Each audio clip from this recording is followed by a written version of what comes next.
Hello बच्चों, चलिए प्रश्न देखते हैं। प्लाज्मोडियम जनित किसी रोग से ग्रस्त एक व्यक्ति को तब बार बार ठंड एवं बुखार आता है जब आरबीसीएस से मुक्त स्पोरोजोइट को प्लीहा के अंदर तेजी से मारा तथा विघटित किया जाता है। ट्रोफोजोइट अधिकतम वृद्धि करके कुछ निश्चित टॉक्सिन को मुक्त करते हैं। परजीवी आरबीसीएस के अंदर तीव्र बहुगुणन के बाद उन्हें नष्ट करके अपनी नई अवस्था को आरबीसीएस में प्रवेश करने के लिए मुक्त करता है। माइक्रो गेमिटोसाइट एवं मेगा गेमिटोसाइट को WBCS द्वारा नष्ट किया जाता है। आइए जानते हैं हमारे प्रश्न की मुख्य अवधारणा। तो हमारे प्रश्न की मुख्य अवधारणा यहाँ पर संबंधित है प्लाज्मोडियम द्वारा होने वाले रोग से। प्लाज्मोडियम द्वारा होने वाले रोग के बारे में प्रश्न दिया गया है। देखिए, प्लाज्मोडियम जो है, प्लाज्मोडियम ये एक प्रकार का क्या होता है, प्रोटोजोआ, जिसे जो कि परजीवी होता है। कहाँ पर? मनुष्य के शरीर पर। कहाँ पर रोग फैलाएगा?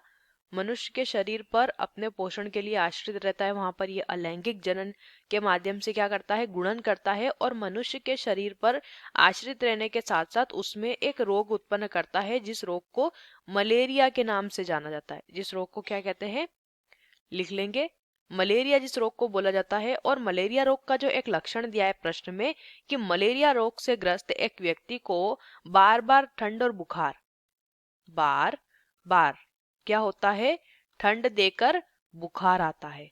तो ये कब आता है, ये कब आता है? जब जब दिया है प्रश्न में, तो समझते हैं इसके बारे में। तो देखिए, जो प्लाज्मोडियम है वो कैसे प्रवेश करेगा। प्लाज्मोडियम जो है, प्लाज्मोडियम जो कि क्या है, प्रोटोजोआ है एक। ये प्लाज्मोडियम किसके साथ, जो मलेरिया रोग का वाहक होता है। वाहक कौन होता है? मादा एनोफिलीज। मादा एनोफिलीज लिख लेंगे, मादा एनोफिलीज, मादा एनोफिलीज। मादा एनोफिलीज जो है ये एक क्या है, ये एक मच्छर है। ये एक मच्छर होती है, मादा मच्छर होती है, मादा एनोफिलीज ठीक से लिख लेंगे। तो जो मादा एनोफिलीज मच्छर है, ये मच्छर क्या करती है, अपनी लार के द्वारा, इसकी लार में पाया जाता है प्लाज्मोडियम जो है वो मलेरिया का रोग कारक। इस वाहक के साथ जब ये मच्छर मानव को काटेगा तो इसकी लार के साथ मनुष्य के शरीर में पहुंच जाता है ये प्लाज्मोडियम रोग कारक।